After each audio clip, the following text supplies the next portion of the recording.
सरकार सर्वदा संकल्पबद्ध।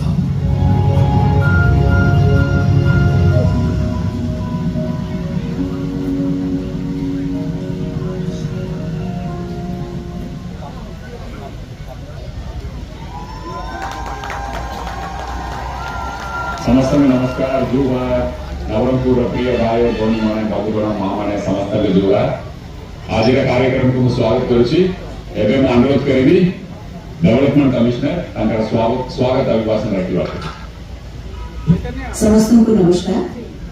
आज शुभ संध्यार मुख्य अतिथि ओडिशार माननीय मुख्यमंत्री महोदय, उपस्थित माननीय मंत्री महोदय, सांसद महोदय, विधायक महोदय, जिला परिषद अध्यक्ष महोदय, सदस्य और सदस्यवृंद, चीफ सेक्रेटरी महोदय, नवरंगपुर जिलापाल, निमंत्रित अतिथिगण और नवरंगपुर वासियों।